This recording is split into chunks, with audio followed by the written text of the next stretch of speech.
Hi, my name is Cathay from the Imperial College Business School. My colleagues and I are here today to talk about the initiatives that Cathay Pacific should pursue in the next 2 years so that the company can recover from losses and generate more operating profits by 10% over the next 3 years. Here's a little bit of context. Cathay Pacific has not been doing well financially for the past 2 years. As you may see from the second slide, its net profits have decreased sharply from a profit of over 6 billion Hong Kong dollars in 2015 to a loss of over 1 billion Hong Kong dollars in 2017. This is despite the fact that revenue has consistently remained around 90 to 100 billion Hong Kong dollars in the past 5 years. Our team's research shows that the alarming drop in net profits is due to 3 reasons. Firstly, Cathay's inflexible fuel hedging policies. They fail to accurately predict and respond to the movement of the world's oil prices. Secondly, intense industry competition. Low-cost carriers from China and Southeast Asia increasingly shift the competition towards price only.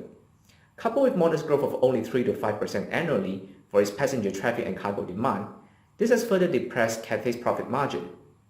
Thirdly, high staff costs across the Cathay Group, mainly due to the pilot and cabin crew's compensation package. Now let us move on to the third slide. Our team considered the proposed solutions from 2 perspectives. On the upper part, we have initiatives that increases revenues, as more revenues mean more profits. On the lower part, we focus on cost management measures. The proposed initiatives that our team have identified span across the passenger and cargo sector. Given Cathay's current financial position, it does not allow the company to pursue all the measures at once. We propose for Cathay to implement just one measure only. This is the low-hanging fruit which delivers the highest financial impact but is relatively easy to implement. My colleague Eileen will elaborate further. Thanks, Henry. So from our 2x2 plot, you can see that fuel hedging can bring the highest financial return and it is relatively easy to implement.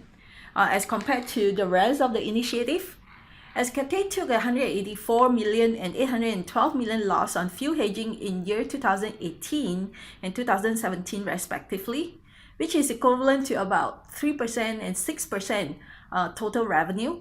Thus, a good fuel hedging strategy is key to achieve the goal. With Cathay experience of fuel hedging, this can be done internally, or Cathay can hire external consultant to assist. The influence of external factors from customer or regulatory body is minimum. Thus, fuel hedging is relatively easy to implement. Now let's focus on the fuel hedging initiative. The key problem of Cathay's status quo of fuel hedging policy can be summarized into one phrase: too long, too rigid, and too much.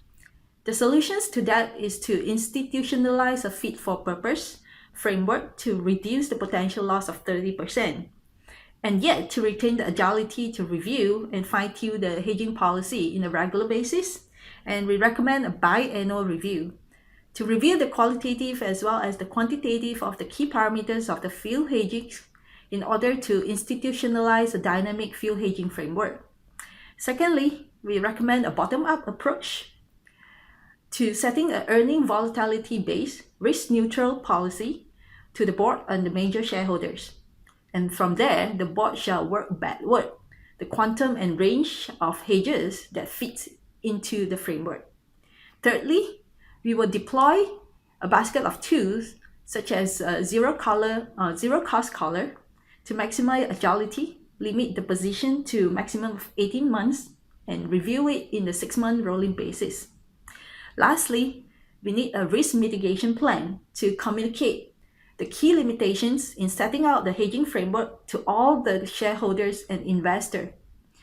The first limitation is the board shall expect a continued hangover from legacy hedges, given the existing financial instruments still carry 18 months of remaining maturity.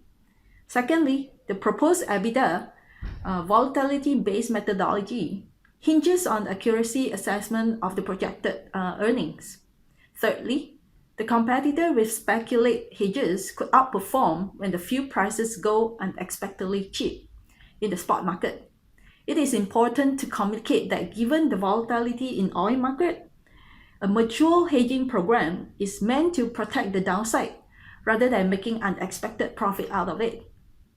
Thank you.